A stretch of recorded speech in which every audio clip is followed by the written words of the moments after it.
Alors, je laisse la parole à Vincent Beaubois, donc, qui est philosophe des sciences et des techniques et qui est à l'université de Paris-Nanterre et au laboratoire IREF. Voilà, donc il va nous parler des bugs, et c'est quelque chose qui nous intéressait dans l'approche de l'intelligence artificielle. Merci d'avance, Vincent, c'est à toi. Merci. Déjà, je vous fais quand même un grand merci pour l'organisation, pour l'invitation, et puis merci à tout le monde, parce que je trouve que l'ambiance, elle est vraiment cool. C'est vraiment une super journée. Je suis très content d'être là. Et alors, la petite réflexion que je voudrais vous proposer pour terminer cette journée, c'est de revenir sur ces IA génératives d'images. Alors, IA générative industrielle, là, puisqu'on avait vu qu'il n'y avait pas que des IA génératives industrielles possibles, mais là, moi, je vais parler de mid-journée principalement. Et on commence à être habitué un petit peu au type de résultat. Là, on l'a expérimenté tout à l'heure. On a vu le potentiel que ça peut avoir. On a vu aussi, on a commencé à sentir les limites, mais des limites qu'on semble pouvoir toujours être contournées par plus d'ingéniosité dans les prompts, dans la manière de décrire les images qu'on voudrait. Et alors, moi, je vais parler principalement de Midjourney. D'ailleurs, les images que j'ai présentées tout à l'heure, je les ai faites sur Midjourney parce que je suis plus habitué à ce logiciel-là. Et juste pour vous montrer un petit peu l'évolution l'évolution rapide, hein, puisqu'on est sur une histoire, on peut faire une historique de ces IA grand public, pour le coup, qui se comptent en mois. Vous allez voir, donc ça c'est la V4 de Midjourney, c'est celle qui a été le plus médiatisée. Parce que c'est quand ça a été ouvert au grand public qu'on a pu vraiment expérimenter. Et la dernière version, la V6, on voit une forme d'amélioration. Alors il faudrait qualifier ce qu'on entend par amélioration de ce côté-là. Dans ces générations d'images. Donc tout ça est assez bluffant et c'est justement pas vraiment de ça dont je vais parler, puisque bon, on peut être émerveillé, on peut tester ça de mille manières et rester fasciné. Au contraire, je voudrais aborder ces images par leur marge, c'est-à-dire là où ça marche moins bien, là où il y a une forme de bug, de dysfonctionnement. Et c'est un bug assez connu finalement que je voudrais discuter et présenter avec vous, c'est les problèmes qu'il y a dans la génération des mains. Alors, il y a eu une nouvelle version de Midjourney qui qui a affirmé le fait d'avoir amélioré la génération des mains, et c'était vrai, ça a amélioré. Par contre, le problème persiste. Est-ce que le problème persistera toujours? Je ne pense pas. On arrivera à générer des mains humaines correctes. Par contre, on a la chance de vivre le moment où ce problème apparaît. Et ce problème, il pose une question d'une certaine manière. Et même si on le résout, même si on trouve des manières de générer des mains correctes, ce problème, il persistera, en fait. Puisqu'on va essayer de le formuler, quel est le problème? Pourquoi finalement il y a une difficulté à générer les mains? Alors je ne sais pas si c'est extrêmement visible sur la personne qui est en train d'utiliser son smartphone. On a une main, alors vous la voyez un peu difforme, mais elle se fond un peu aussi avec son objet. Et ce qu'on voit apparaître, c'est quand on demande la génération d'une image avec un corps humain, en général, le corps humain est plutôt bien réalisé, mais il va y avoir un petit souci avec les mains, pas toujours, mais très souvent. Alors, je vais vous montrer des images que j'ai générées moi-même, et faites-moi confiance, je ne suis pas allé chercher la centième image qui déconne, c'est plutôt un bug assez massif. Et qui est assez facile à expliquer. Ce qu'on voit, c'est que c'est des doigts qui apparaissent souvent en plus. L'image là, elle est assez intéressante parce que là où on s'attendrait à voir un pouce, c'est une troisième main en fait qui pousse, qui arrive. Et donc, on a tout un tas d'images qui pourraient passionner les gens qui s'intéressent à la tératologie, notamment dans les sciences biologie et sciences du vivant anciennes, puisqu'on a de la polydactylie, trop de doigts, de l'hypodactylie, pas assez de doigts, de la fusion des doigts, donc des mains qui enveloppent encore une autre main. Bref. Et donc, ce que je voudrais vous proposer, c'est de se concentrer, d'expliquer, plutôt de ne pas se concentrer sur les succès de l'IA, on les connaît, mais plutôt s'arrêter sur ces malformations, sur ces bugs de génération, et voir qu'est-ce qu'ils nous apprennent en fait de l'IA en tant que telle, parce que j'ai l'impression que ça révèle une forme de vérité intéressante sur ce qu'est l'intelligence. L'intelligence artificielle, mais aussi la nôtre d'intelligence, l'intelligence humaine. Je vous finis quelques exemples. Et ça serait ça l'enjeu. ça serait de voir dans ce couplage entre l'intelligence et la main une manière, un endroit où on pourrait réfléchir à la fois au rapport entre l'intelligence artificielle et les mains humaines, où est-ce qu'il y a un souci, le rapport de l'intelligence humaine aussi à ses mains, à nos propres mains, et ce qui nous permettrait de voir aussi qu'est-ce qu'on entend par intelligence. Et est-ce qu'il y a une spécificité de l'intelligence humaine par rapport à l'intelligence artificielle? Est-ce qu'on a le même terme, mais est-ce qu'il dénote finalement deux réalités différentes? J'ai l'impression que ça peut nous permet de nous positionner un petit peu par rapport à tout ça. Je vais commencer simplement par une petite mise en contexte. Donc remettre ses mains en contexte, je vous dis, c'est un historique qu'on peut faire de cette IA générative d'images grand public qui se compte, avec une forme d'accélération assez intensive.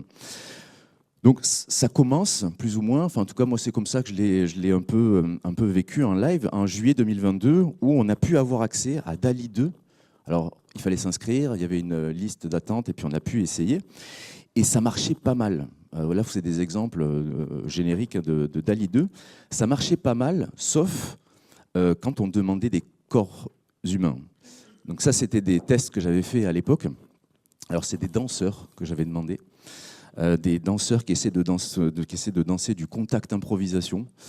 Et on voit que c'est assez catastrophique. Alors là, ce n'est pas les mains qui sont catastrophiques, c'est vraiment toute la génération de l'organisme humain. Et vous avez un exemple de main aussi que j'avais essayé de générer.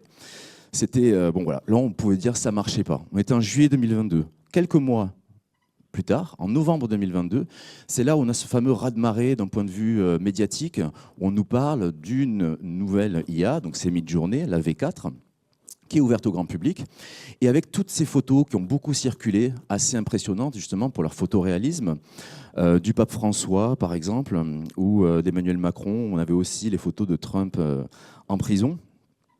Et c'est là où on commence à s'interroger sur le statut de ces images en disant ouais, elles sont drôlement réalistes quand même. Est-ce qu'on est... on ne sait plus si c'est vrai ou si c'est faux. Tous ces débats émergent. Et en même temps, c'est le début aussi où on commence à tiquer sur les mains qui sont générées. Alors là, vous voyez des mains qui ne sont pas forcément toutes mal générées. On voit quand même un prisonnier là, qui a des mains un peu étranges. Et je vous remonte là les images. Le pape François, je ne sais pas si vous voyez, mais il tient une gourde et sa main fusionne plus ou moins avec la gourde. Ou dans la photo de manifestation aussi, il y a des soucis avec les doigts. Et donc, on commence à voir aussi, fin 2022, début 2023, dans la presse, surtout dans la presse anglo-saxonne au départ, tout un tas d'articles qui soulignent ce problème en disant « Ok, l'IA générative, on est impressionné, mais il y a quand même un souci, les mains sont très étranges. » Voire même, ça devient presque un critère qu'on peut prendre en charge pour essayer d'évaluer si une image serait générée par une IA ou pas. Si on voit un problème, bah, du coup, il faudrait être suspicieux, si on voit un problème au niveau des mains, d'être suspicieux sur l'origine de cette image. Et puis, bah, ça s'accélère le 15 mars 2023, spécifiquement. Donc, c'est la V5 de Midjourney, qui a vraiment un gap entre la V4 et la V5, surtout du point de vue du rendu des mains. Et donc, il y a même un travail médiatique de la part de Midjourney qui insiste sur le fait, ça y est, on a résolu le bug des mains, ça marche beaucoup mieux. Et notamment, cette image-là, c'est une image qui a été diffusée à la demande de Midjourney pour dire, ben, regardez, ça fonctionne bien. Et c'est vrai que ça ne fonctionne pas si mal. Mais, alors, on a une main quand même qui est très spécifique. C'est vraiment une main, si on me demande de dessiner une main, je dirais la dessiner comme ça, une main bien de face, où je vois bien les 5 doigts.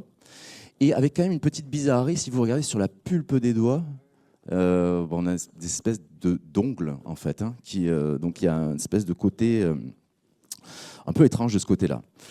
Donc tout ça pour dire que sous certaines conditions, ce bug a été résolu. Par contre, il reste massif quand même sur la V5 et sur la V6 qui a suivi. En gros, si vous demandez de générer des images représentant des personnes qui sont en train de faire des choses avec leurs mains, qui sont actives avec leurs mains, et ben c'est là où il va y avoir des soucis. C'est là où ça va être compliqué. Alors, avant d'essayer de répondre à cette question de pourquoi en fait il y a ces problèmes de mains, j'avais envie de refaire un petit point parce que j'ai l'impression que ça n'a pas été trop abordé. Et il me semble que c'est important aussi de développer une culture technique sur ces questions. C'est de savoir déjà comment ça fonctionne, ce truc-là, parce qu'on est vachement ébloui par les résultats. C'est assez magique. D'ailleurs, je ne sais pas exactement comment ça marche sur Bing, parce que je ne l'ai pas vraiment essayé. Mais sur Midjourney, souvent, vous avez une image très floue qui arrive, et puis petit à petit, elle se précise, ça sort du néant comme ça, et paf, on a une image ensuite nette qui apparaît. Et ça vient en fait du mode de fonctionnement même de Midjourney. Je me permets de prendre 5 minutes pour essayer de l'expliquer de la manière la plus simple possible. Donc, Midjourney, c'est de l'apprentissage. Enfin, l'IA générative, en général, c'est de l'apprentissage profond qu'on va qualifier de non supervisé. Alors, je ne sais pas si vous faites la différence entre l'apprentissage supervisé et l'apprentissage non supervisé. Je vous donne un exemple. On va parler d'apprentissage supervisé. Quand je vais donner à un algorithme tout un tas de données pour l'entraîner, c'est supervisé, l'entraînement il est supervisé par des humains, où en général je vais donner un couple de données, X et Y, et je lui apprends à associer X et Y. Donc si par exemple X c'est des photos de chat et Y c'est la catégorie, c'est le mot chat, je veux que quand on lui montre une image de chat, il reconnaisse, il m'associe le mot, le terme chat, ben, je vais lui donner imaginons si on est dans du big data massif, des millions d'images de chats. À chaque fois, je lui dis ça, c'est un chat. Et le but de cet apprentissage supervisé, c'est ce qui se passe dans les algorithmes prédictifs, c'est quand je vais lui donner une nouvelle image de chat, il va me dire « Ah, ça je connais, je reconnais, je peux te dire que c'est un chat ». En tout cas, il me qualifie, il me repropose la catégorie, il arrive à associer la catégorie. Donc, il arrive à prédire finalement la catégorie qui est associée à cette image. Mais générer une image, ce n'est pas la même chose que prédire à partir d'une corrélation. Donc là, on rentre dans un apprentissage non supervisé. Et c'est de ce type-là que sont les IA génératives. Là, le but, ça va être de donner beaucoup d'entrées en X, par exemple des images de chats, et je ne supervise pas l'apprentissage. L'idée, c'est que la machine, par elle-même, construise un nouveau cas de X, donc là un nouveau cas d'image de chat, à partir de toutes les images qu'il a pu intégrer. Et donc c'est à lui de parvenir à induire une structure, un pattern, qui serait celui de chat, reconnaître un chat. Donc l'algorithme, il va procéder de manière assez basique. Pour ça, il va échantillonner l'image, il va regarder chaque pixel, il va donner une valeur à chaque pixel, il va faire des corrélations entre les pixels, et il va essayer je pense qu'il faut s'imaginer qu'une image, quelque part, une image de n'importe quoi, ça met en forme de l'information, et les images de chat, finalement, mettraient en forme l'information d'une certaine manière qui fait que c'est une image de chat et pas une image de fleur, par exemple. Et donc, en traitant des millions de paramètres, on peut se dire qu'il arrive à caractériser le type d'image qu'est un chat, le type de pattern. Alors, je ne sais pas si le mot de pattern est vraiment adéquat pour une IA. Je ne pense pas qu'il se fait une petite image générique. Mais en tout cas, il arrive à attribuer, à reconnaître l'information qui relèverait d'un pattern de chat. Alors là, on n'est pas du tout dans Midjourney encore. Ça n'explique pas comment Midjourney, donc on le sait maintenant, pour Midjourney, on donne un descriptif, un prompt en langage naturel, et il va devoir me générer une image. Pour ça, on va employer ce qu'on appelle des algorithmes de diffusion. Pour expliquer ce principe, je vais commencer par faire des algorithmes supervisés pour apprendre à débruiter une image. Alors ça pourrait être très simple. Donc là, je suis dans du supervisé. Déjà, bruiter une image, par exemple, bruiter une image à 10%, ça veut simplement dire que je vais remplacer 10% des pixels dans l'image par des pixels aléatoires. Donc il y aura un peu de bruit. Et je vais faire un apprentissage supervisé. Je vais apprendre à débruiter une image. C'est-à-dire qu'à chaque fois, je lui donne une image pour me bruiter à 10%, je lui donne l'image qui n'est pas bruitée, et il va apprendre petit à petit à reconstruire les pixels, à inférer en fonction de la situation générale des pixels, à reconstruire les pixels manquants pour apprendre à débruiter cette image. Et là, oui, ça paraît pas très compliqué. Une image bruitée à 10% pour revenir à 0% de bruit, bon, ok, ça joue.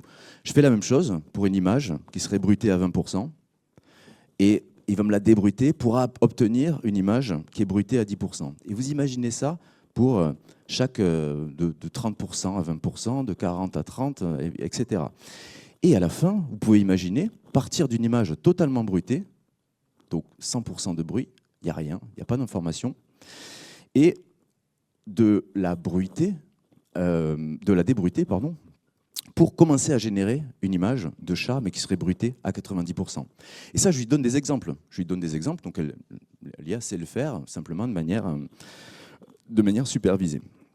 Si je compile l'ensemble de ces algorithmes de débruitage, je peux imaginer passer d'une image bruitée totalement à 100% à la génération d'une image de chat, et une image de chat qui sera d'ailleurs complètement nouvelle, puisque ça sera une variation de toutes les images de chat sur lesquelles il a pu s'entraîner.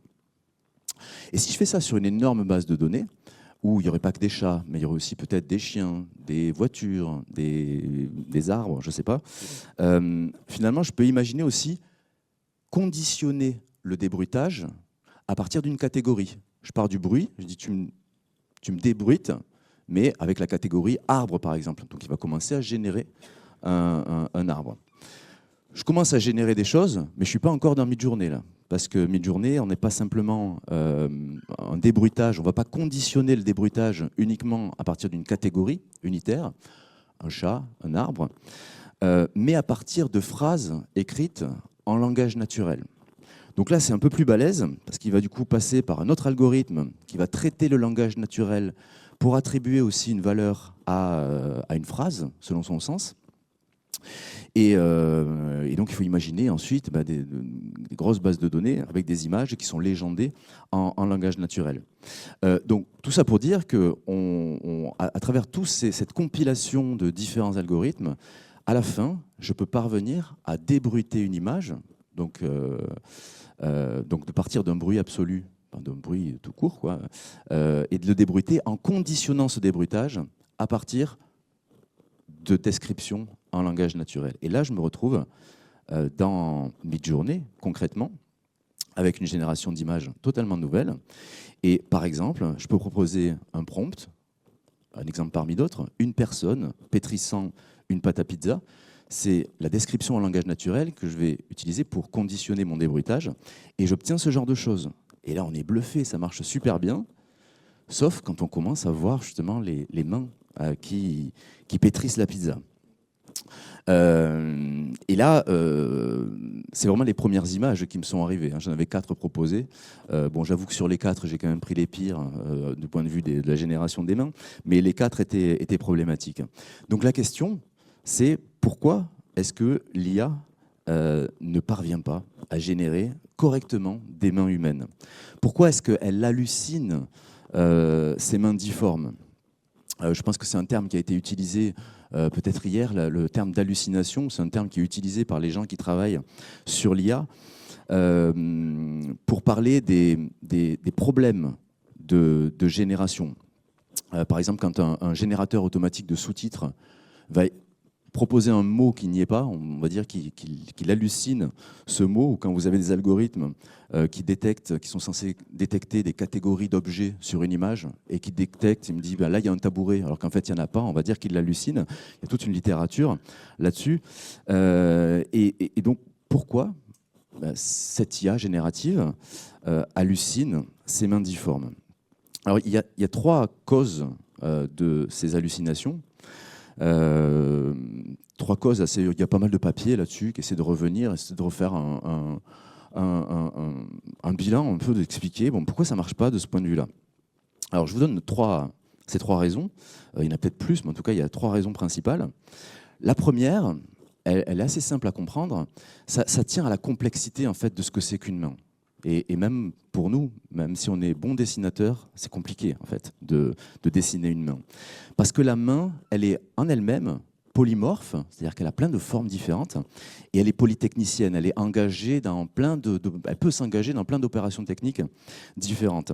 Alors pour problématiser un peu cette idée-là, je voulais vous citer une petite réflexion d'Aristote, donc philosophe antique, parce que je vais revenir là-dessus, parce que là je vous propose juste, donc il nous explique la main, il s'intéresse aux mains dans cet ouvrage qui s'appelle Les parties des animaux, où il s'intéresse à l'anatomie des organismes, et il nous dit la main, donc il s'étonne de la main humaine, la main semble bien être non pas un outil, mais plusieurs, car elle est pour ainsi dire un outil qui tient lieu des autres. La notion d'outil, ça renvoie aussi à la notion d'organe. Donc c'est comme si on avait un organe qui, en elle-même, était plusieurs organes, parce qu'elle peut faire beaucoup de choses, en fait. Elle n'est pas déterminée à une seule fonction, c'est plein de fonctions que je peux réaliser par la main. Je reviendrai sur cet extrait un peu plus tard, en mettant aussi le début de l'extrait, parce qu'il articule une réflexion sur le lien entre la main et l'intelligence, justement, chez l'humain. Un autre terme qui est intéressant pour qualifier la main, c'est la notion de totipotence. La main est totipotente, c'est un terme qu'utilise un philosophe anglo-saxon qui s'appelle Raymond Tallis. Totipotent, je ne sais pas si vous connaissez ce terme, c'est un terme de biologie à la base. C'est pour qualifier les cellules souches, ces premières cellules de l'embryon qui sont non déterminées, qui sont non différenciées et qui vont pouvoir devenir finalement n'importe quel type de cellule, une cellule osseuse, une cellule musculaire, une cellule nerveuse. Et donc là, il y a cette idée que la main, elle est elle-même aussi totipotente. Elle peut donner forme à plein d'actions différentes. Et ma main, je peux frapper, je peux gratter, je peux frotter, je peux caresser, je peux tapoter, je peux faire plein de trucs avec ça. Et c'est le seul de nos organes, en fait, qui a une capacité de déformation telle qu'elle elle présente une géométrie assez complexe à représenter. Autre référence assez ancienne sur ces questions, c'est Galien. Galien, médecin de l'Antiquité, c'est un des pionniers des sciences médicales en Occident. Dans cet ouvrage qui s'appelle « De l'utilité des parties du corps humain », tout le premier chapitre est consacré à la main parce qu'il y a une fascination pour la complexité de cet organe-là. Et il nous dit, pour remplir ce but, la main est évidemment de tous les instruments. Alors, je ne me rappelle plus de quel but il est question précisément, mais vous allez voir l'idée. La main est évidemment de tous les instruments de préhension celui qui est le mieux construit. Pour les objets sphériques, elle peut se plier en rond et les embrasser circulairement de tous côtés. Avec la même sûreté, elle peut saisir les corps planes et ceux qui sont creux. S'il en est ainsi, elle s'adapte à toutes les formes, puisque toutes les formes résultent de l'assemblage de 3 espèces de lignes, convexes, concave ou droite. Bref, ce qu'il nous dit, c'est que la main, en elle-même, sa géométrie est complexe, elle peut s'adapter à toutes les formes. Elle présente toutes les formes. C'est ce qui rend si difficile le fait de représenter des mains, le fait de dessiner des mains, le fait de peindre des mains. Et je ne sais pas si vous connaissez cette anecdote-là, mais apparemment, les dessinateurs dans le monde du dessin animé, notamment, on peut remarquer que souvent, les personnages vont avoir des gants parce que ça permet aux dessinateurs de moins galérer, en fait, à représenter les détails d'une main. Voilà, quand on a des personnages style Disney avec des gros gants blancs, ben on dessine 3 saucisses et puis voilà, c'est réglé. Donc, il y a cette idée que les mains, c'est difficile. Si je suis un dessinateur amateur, eh ben, je vais avoir tendance à essayer de les cacher, de faire un personnage avec qui a les mains sous la table ou dans le dos. Et au contraire, si je suis un grand artiste, je vais en faire l'occasion pour montrer ma dextérité. C'est une remarque que fait Léonard de Vinci dans son traité de peinture, où il indique que c'est impossible de fixer toutes les possibilités de forme que peut prendre la main. Et qu'il y a là quelque chose qui se joue du savoir-faire pictural en lui-même. Donc, on ne peut pas reprocher à l'IA de ne pas savoir faire les mains, parce qu'en soi, c'est déjà un complexe de ce point de vue-là. Et je continue quand même le parallèle avec l'histoire de la peinture occidentale, parce qu'il est intéressant, quand on regarde les types de mains qui sont dessinées, enfin qui sont peintes, qui sont représentées, on peut les classer en 2 catégories. C'est des catégories que je vous propose. On peut voir 2 types de mains ou 2 types de représentations de la main. Ce que je vais appeler des mains symboliques, c'est-à-dire des mains qui se figent dans des formes plutôt reconnaissables, des signes. Par exemple, le salut, quand je fais un salut comme ça, ben voilà, ma main, je la fige pour bien qu'on voit ce que je signifie avec ma main. Le signe de bénédiction aussi, qu'on va retrouver dans les peintures religieuses, ou la main déictique, comme on dit, celle qui montre. Tout ça, c'est des mains archétypales, des mains symboliques, qui se figent, différentes des mains opératoires. Ce que je vais appeler l'opératoire, c'est des mains qui sont engagées dans une action en train de se faire et qui sont en mouvement, qui sont dynamiques. Midjourney, les nouvelles versions de Midjourney parviennent à très bien finalement générer des mains symboliques, mais galèrent pas mal pour les mains opératoires. Je vous montre un exemple justement de main symbolique. Donc là, c'est une image pas du tout générée, c'est un tableau de Vinci, avec ce signe de bénédiction du Christ. Une image d'enfant qui salue sur Midjourney. Donc là, on voit que ça fonctionne bien. La main, il n'y a pas de souci essentiel avec cette main. De même, avec cette main qui montre, ça marche bien. Donc là, on est dans une représentation de la main qui est avant tout statique, qui se fige dans une structure symbolique.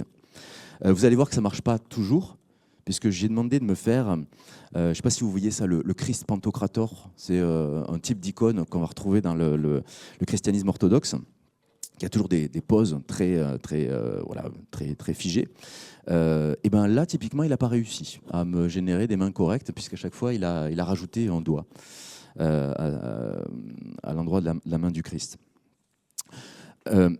Maintenant, en ce qui concerne donc ce que j'appelle les mains opératoires, donc des mains qui sont engagées dans un geste en train de se faire, des mains qui vont s'agiter, qui vont plier, qui vont essayer de faire quelque chose avec ces 10 doigts.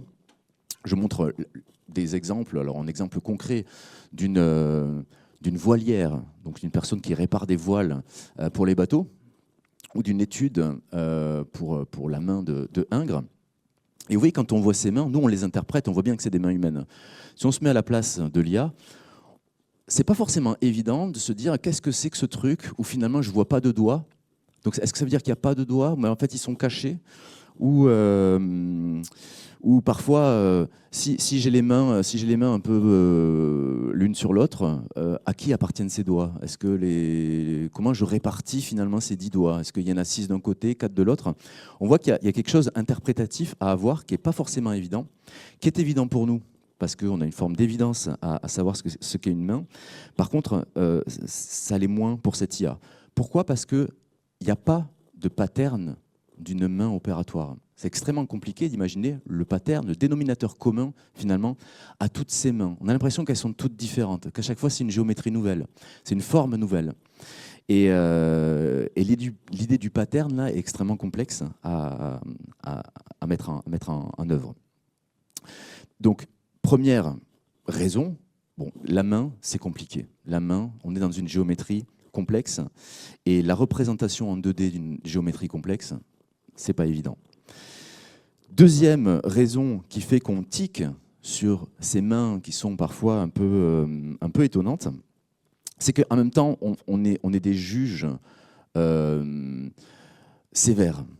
On est extrêmement habitué à voir des mains, puisqu'on en a toute la vie devant les yeux, quand on a 2 mains. Ça, c'est pas des mains générées, c'est pas des images générées, c'est juste pour exemplifier l'idée du point de vue. Notre point de vue, on a toujours les mains devant les yeux, même quand on est dans une forme de regard périphérique, elles sont toujours là quelque part. Et donc, on a développé une forme d'expertise aussi sur ce qu'est une main, une expertise tacite. On en a vu tellement que le petit écart dans une main qui nous présenterait, qui montrerait un écartement ou des longueurs de doigts un petit peu qui sortirait une forme de normativité de la main, ça peut nous choquer. Ça peut nous choquer. Et par exemple, on pourrait se dire, ouais, mais c'est pareil pour les visages. Les visages, on est habitué, on en voit. Vous connaissez ces phénomènes de pareidolie, de plaquer, de voir des visages. Dès qu'on voit 2 ronds et puis un trait, on projette du visage. On est habitué, c'est un pattern, c'est une gestalt, une forme qu'on reconnaît immédiatement. Ça, c'est une image générée par Midjourney dans la dernière version. Pour les visages, ça ne nous choque pas, parce qu'en fait, le pattern d'un visage, il est simple, justement. On a quelque chose qui se donne bien, en fait, en 2 dimensions, et on a une symétrie aussi, donc on a un principe d'organisation de la forme qui est beaucoup plus simple à représenter. Je termine avec la troisième raison qu'on pourrait... alors ça, c'est juste pour terminer, donc le moindre écart peut nous choquer. Et donc la troisième raison, c'est la plus importante, c'est pour ça que je termine par celle-ci, c'est que on ne décrit jamais ce qu'on fait avec nos mains. Alors rappelez-vous, une IA générative comme Midjourney ne peut générer qu'à partir des descriptions qu'on lui fait de ce qu'on veut. Notre langage naturel est fait est un langage symbolique. Quand je décris une scène, je décris les éléments qui me paraissent importants. Par contre, je ne décris jamais comment ces éléments sont en relation et comment on fait les choses ou comment se font les choses qui sont représentées. Et les opérations manuelles, ce sont des choses qui échappent au langage. L'action des mains fait partie d'un savoir qui est tacite, qui est non symbolique, qui ne passe pas par la médiation du langage.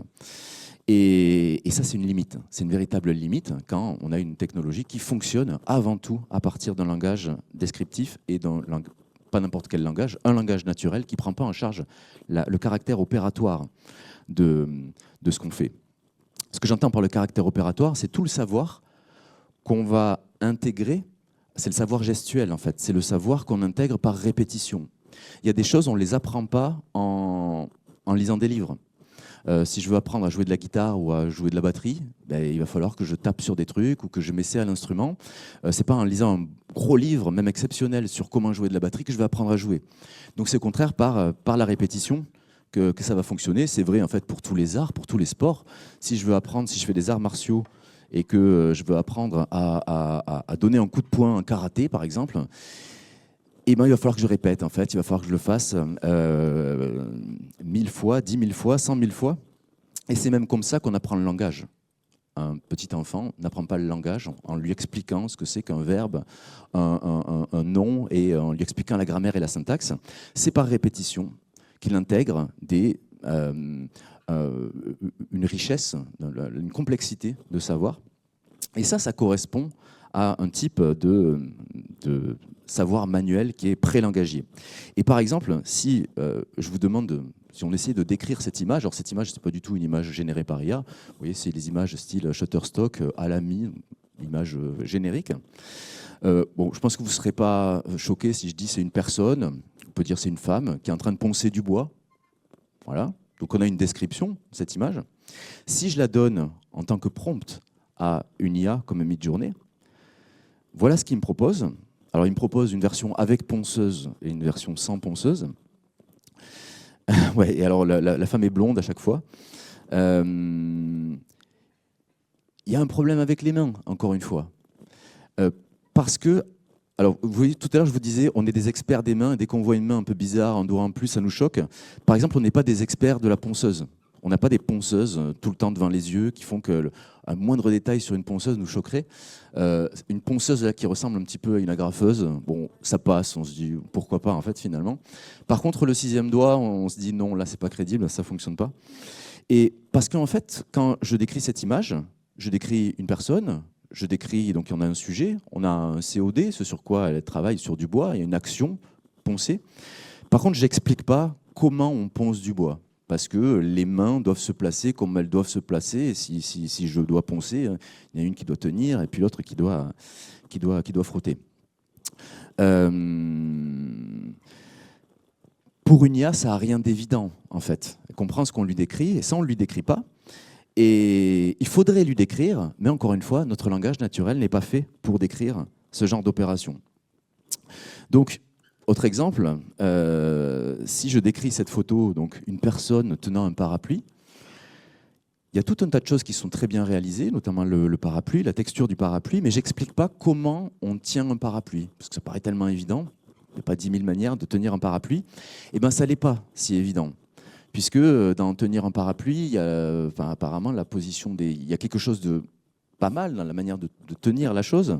Par contre, il y a des doigts en trop et il y a un problème aussi dans finalement l'interface entre la main et le parapluie, puisque là, je sais pas comment on appelle ça, quoi, le truc, on tient, le manche, il est difforme. Donc, si je récapitule un petit peu ces 3 problèmes, la main, c'est un organe complexe, polymorphe, se métamorphosant en permanence. Quand je suis dans l'action, ça se métamorphose en permanence. On est des experts des mains, donc on est des juges en plus un peu indélicats de ce point de vue-là. Et surtout, on ne décrit jamais ce que font les mains concrètement. C'est un savoir qui est tacite, qui est pré-langagier. Or, l'IA ne fonctionne qu'à partir de prompts formulés en langage naturel. Je fais une petite Petite remarque sur si vous traînez sur YouTube, si vous êtes habitué à générer justement des images et que vous dites bon là les mains ça va pas, comment je peux améliorer ça? Il y a beaucoup de vidéos sur YouTube qui nous permettent, qui nous donnent des conseils pour essayer d'améliorer la génération des mains sur nos images. Et en général, alors j'en ai vu pas mal de ces vidéos-là, et en général il y a 3 conseils qui reviennent. Le premier, c'est de favoriser des mains stéréotypées dans leur forme. Donc on retrouve le fait de passer par des mains plutôt symboliques, signifiant directement des mains à plat, des mains que je peux vraiment qualifier de mains, un petit peu comme celle qu'on voit là. Ou alors, deuxième conseil, cacher les mains. Voilà, on reprend finalement le conseil des dessinateurs. Si j'y arrive pas, ben autant les cacher. C'est peut-être pas nécessaire dans mon image, après tout. Et le dernier conseil qui est un petit peu plus pratique, c'est utiliser un outil qui est arrivé avec la version 5 de Midjourney, qui s'appelle InPainting, qui est l'idée d'aller, c'est un peu ce qu'on a vu tout à l'heure sur l'application sur Photoshop, d'aller chercher une région précise et lui dire régénère-moi cette version-là, cette petite zone. Donc je vais sélectionner la main, par exemple, je vais lui dire fais-moi une nouvelle génération. Ça va pas, refais-moi là. Et à force d'en faire, on va arriver parfois à une main, on va finir par arriver par une main potable.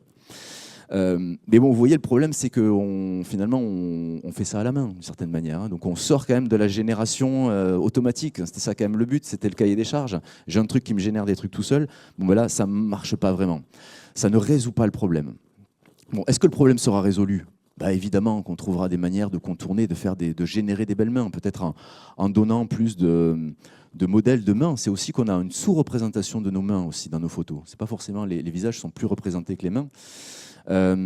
Par contre, c'est ça que j'essayais de vous dire au départ, c'est que ça ne masquera pas le problème du fait que tout ce qui est de l'ordre du pré-langagier, de l'opératoire, de la manière dont on fait les choses, de l'engagement tacite corporel, qui échappe nous-mêmes à nos descriptions, ça c'est quelque chose qui va être difficile à saisir pour l'IA, même si finalement elle arrive à contourner le problème d'une autre manière, à contourner ce souci-là.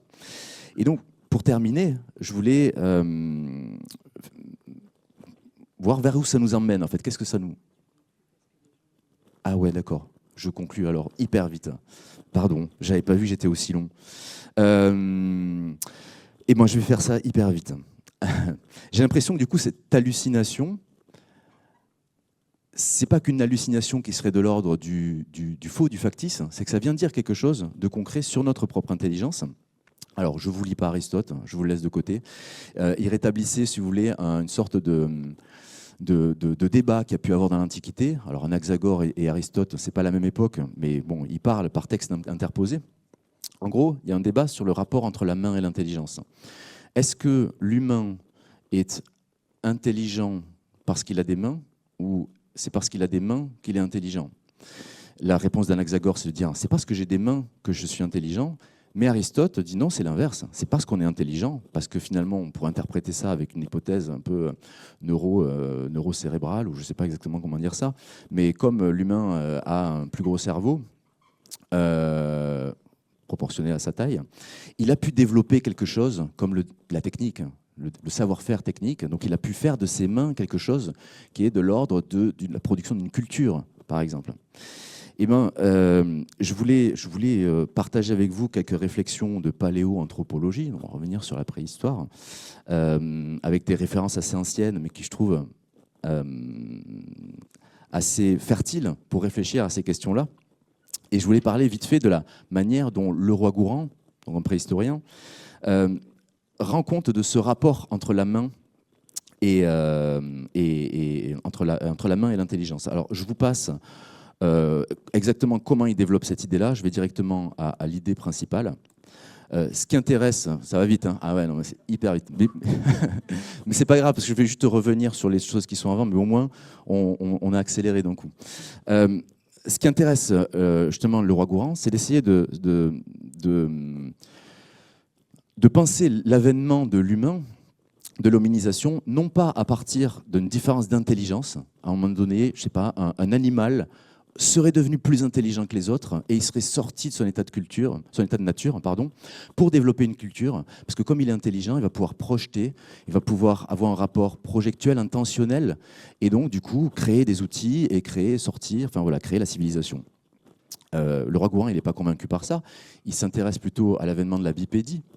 Et la bipédie, elle concerne d'abord des proto-humains, de ce qu'il appelle les australanthropes, les australopithèques, dont on voit, l'exposition justement rappelle ces proto-humains-là.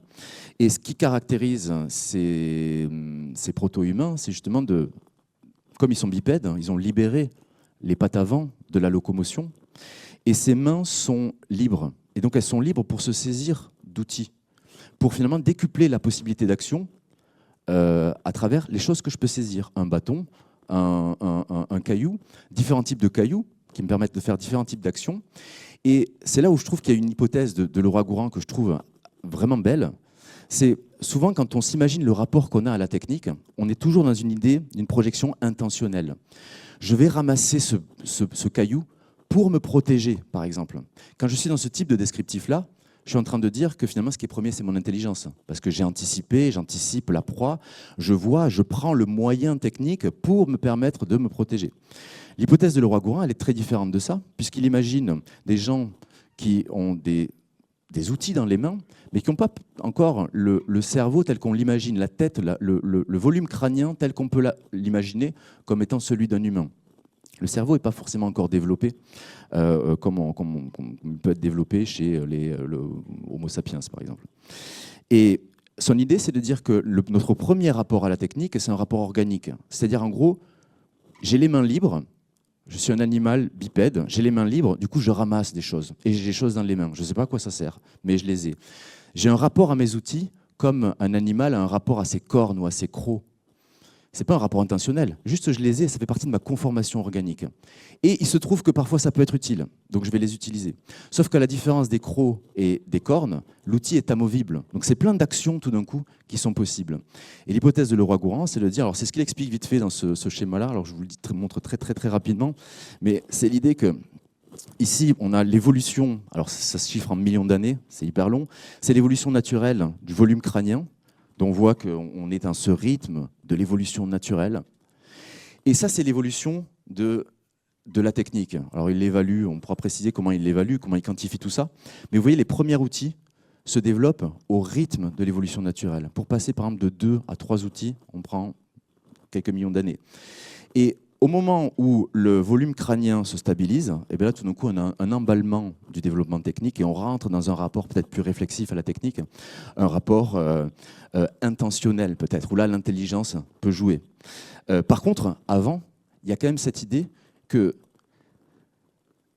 notre intelligence, finalement, a été conditionnée par cette capacité technicienne que nos mains libérées ont permis. C'est-à-dire que dès lors que j'ai tout un répertoire d'actions possibles qui deviennent imaginables grâce à ma main libérée, ça devient intéressant d'un point de vue évolutionniste d'avoir un cerveau peut-être plus complexe qui va permettre de gérer cette matrice d'actions plus grande. Avec cette idée finalement que notre intelligence est le produit de notre capacité manuelle et que c'est la main libérée et donc en lien avec l'outil qui a créé une pression évolutive intéressante pour développer notre intelligence. Et donc là, je vais conclure en une toute petite phrase. Enfin, non, il y en aura quelques-unes, mais juste c'est mon dernier slide. Ce que je voulais faire remarquer, c'est que, bon, on va suivre plutôt la voie d'Anaxagore dans ce débat avec Aristote, c'est que finalement, nous sommes intelligents parce que nous avons eu des mains, quelque part. Et on remarque, alors, moi, j'ai pas mal travaillé dans mes premiers travaux sur les questions de conception, de création, dans le champ du design, par exemple, et notamment l'intelligence inventive qui se déploie dans les pratiques de conception, mais toutes les pratiques de conception, pas que le design industriel, ça peut être dans l'architecture, ça peut être dans l'ingénierie, ça peut être dans plein de choses. On remarque que cette intelligence-là, elle nécessite en fait une manipulation. Et parfois même une manipulation des concepts. En philosophie, on le voit aussi comme ça. J'ai besoin de manipuler. J'ai besoin d'être en contact avec des formes problématisées, d'avoir une extériorité sur lesquelles j'opère et qui me permet de faire des rapprochements et qui me permet de conduire aussi ma recherche, ma création, mon invention.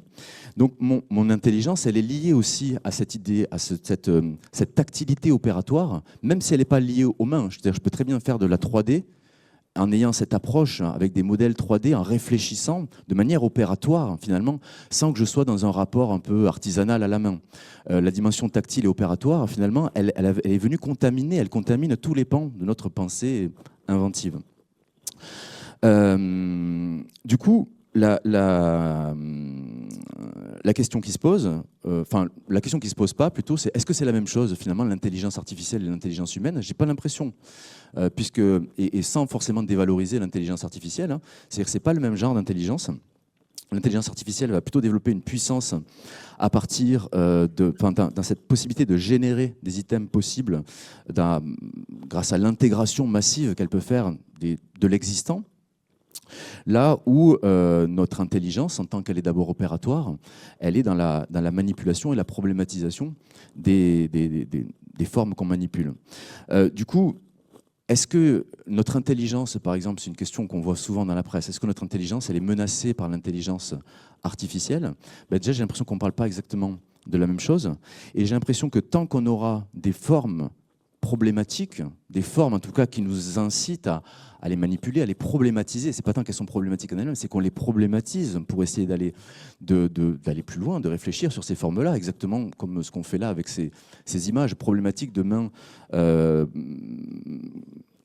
buggées d'une certaine manière. J'ai l'impression que notre intelligence est toujours sauve. Mais par contre, si finalement nos possibilités d'articuler notre intelligence s'amenuisent, c'est compliqué. Il nous faut des formes problématiques. C'est un peu ce qu'on disait ce matin avec les exemples musicaux, sur si j'ai une IA qui me permet aussi non, je ne vais pas rentrer là-dedans parce que je vais être trop long, il faut que je conclue, mais peut-être dans la discussion. Bon, je ne sais pas si vous voyez ce que je veux dire en parlant de formes problématiques. Cette idée de problématiser dans la manipulation, le fait d'avoir toujours aussi un dialogue avec la matière, avec les formes, avec les idées. C'est ça que j'entendais par tactilité opératoire. Voilà, je vais m'arrêter là. Merci. Désolé d'avoir fait un peu trop long. J'ai oublié de mettre dans mon chronomètre.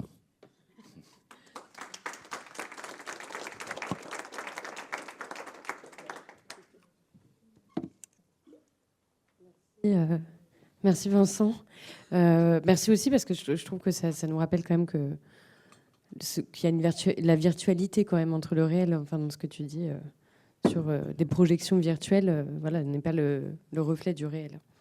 Je ne sais pas s'il y a des questions ou réactions. Hervé. Je vais essayer d'être hyper court. Donc si j'ai bien compris, les questions d'accès au déclaratif d'un côté et au procédural de l'autre. Enfin, j'essaye de résumer avec mes mots à moi pour comprendre. Et du coup, il y a du travail sur des données déclaratives, on en a plein et on arrive à faire du boulot dessus. Est-ce que, en fait, j'ai lu il y a quelque temps des choses sur les roboticiens qui se demandent comment utiliser comment construire de nouvelles IA, mais en accédant à des données dont qu'ils ont peu, c'est-à-dire quel courant on envoie au moteur. C'est-à-dire une masse, des mégadonnées de courant de proprioception de robots, je dirais, ou je ne sais pas comment on dirait. Est-ce que c'est cette direction-là qui est peut-être la direction qui permettrait d'obtenir une façon de comprendre le monde, ou j'en sais rien. Enfin, je ne sais pas si je l'explique très bien, mais j'ai l'impression que je l'avais jamais vu comme ça, mais qu'il y a quelque chose comme ça. C'est vraiment l'idée de IA embodied, quoi, incarnée dans une structure corporelle. J'ai l'impression que, en tout cas, l'enjeu, c'est ça. Donner un corps à l'IA, c'est lui donner des mains et de lui donner des inputs qui soient aussi sensoriels, ou en tout cas une quantification de stimuli sensoriels. Et donc, du coup, là, on chante un petit peu le langage déclaratif. Ça pourrait être ça aussi, cette manière de saisir ce qui est pré-langagier. Ouais.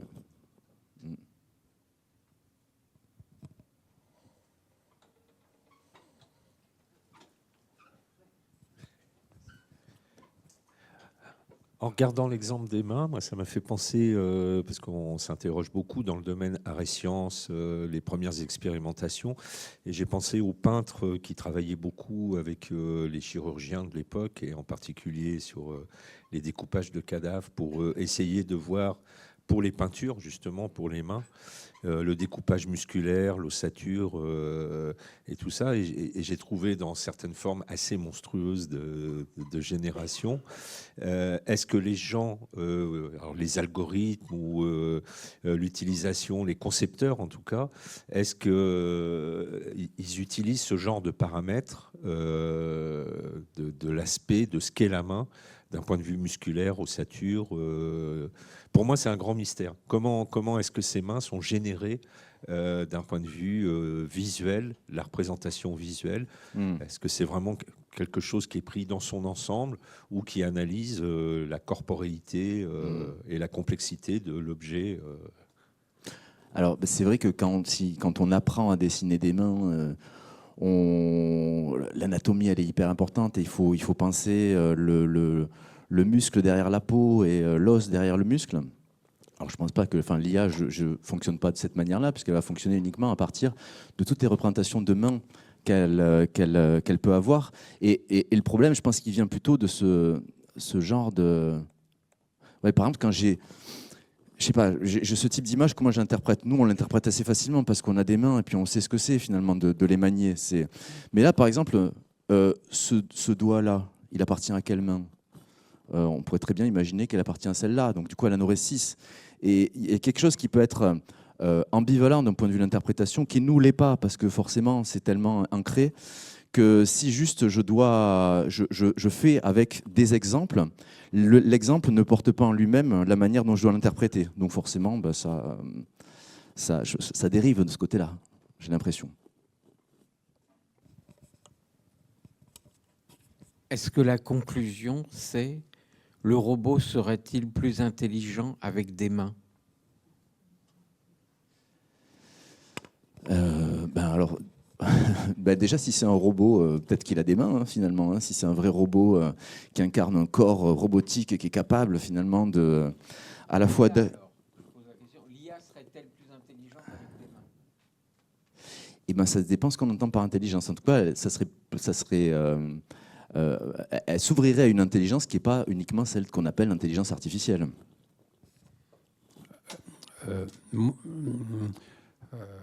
Pour en venir à la préhistoire, puisque vous évoquez la préhistoire, c'est vrai que j'ai le sentiment que tout est arrivé à un moment donné où il y a eu le pouce opposable qui est arrivé, qui permet de saisir. Donc je ne sais pas si c'est arrivé en même temps que le gars il descendait de l'arbre il y a 5-6 millions d'années ou si c'est arrivé après, mais en tout cas c'est ce qui a permis de tenir. Donc c'est devenu un outil, un prolongement de lui-même et ainsi de suite. Sauf qu'aujourd'hui, je me demande, alors je me fais encore l'avocat du diable, mais aujourd'hui, cet outil-là, la main, est-ce que finalement on va en avoir toujours autant besoin qu'on en avait jusqu'à présent? Parce que justement, l'IA, elle est elle-même un élément, un outil, un prolongement de nous-mêmes. Là, on va dans une direction où, avec les puces Neuralink, par exemple, d'Elon Musk, on va finir par gouverner ou par piloter des ordinateurs, des robots, pour faire des choses qu'on n'arrive pas à faire.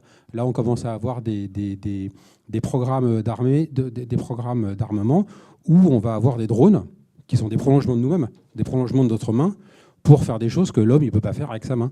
Les chirurgiens, pareil, avec des techniques opératoires. Donc, à l'inverse, je me demande si l'intelligence artificielle ne va pas finir par devenir cette main, mais en super puissante, où la notion de doigt, elle sera très relative, et du coup, elle montre déjà peut-être qu'elle s'en fout de savoir si on a 5 doigts ou 6 ou 7, parce qu'elle, déjà, elle a plus besoin de doigts pour arriver à faire ce qu'elle veut faire. Voilà, c'est un peu provoque, ce que je dis. C'est un peu la fiction que le roi Gourand propose dans le geste et la parole, où il s'imagine dans X années d'une humanité qui aurait juste un seul doigt, qui aurait plus de dents, parce qu'il mangerait de la bouillie. Enfin bon, il tripe un peu sur le devenir du corps. Mais alors, après, on peut ne pas... C'est là où je ferai la différence entre la main stricto sensu et puis le type de savoir, finalement, qu'elle nous permet d'intégrer, qui est ce savoir qui est dans la répétition, savoir dans l'intégration, dans l'incorporation. Et j'ai l'impression que ces exemples-là, il va y avoir quand même... Est-ce qu'il y a quand même un utilisateur derrière? Enfin, il y a quand même un pilote derrière ces choses-là. Alors, il va peut-être pas piloter avec sa main. J'espère qu'il continuera quand même à piloter avec sa main et pas avec la puce Neuralink. Mais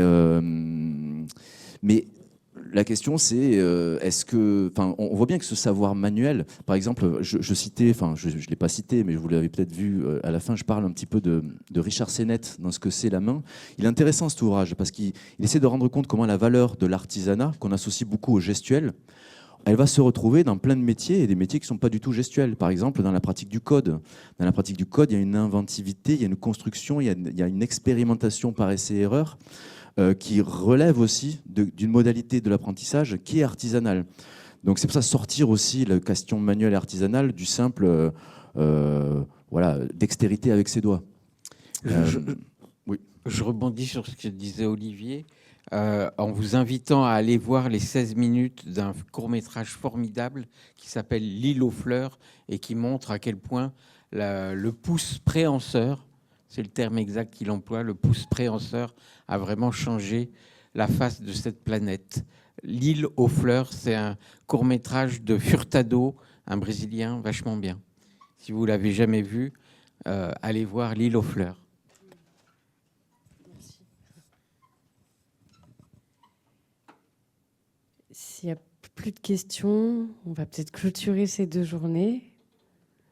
Merci beaucoup Vincent pour cette conclusion qui au final nous ouvre sur d'autres perspectives de réflexion. Merci à tout le monde pour votre participation. Et je vais passer la parole à Patrick parce que je ne comprends pas ce qu'il essaie de me dire.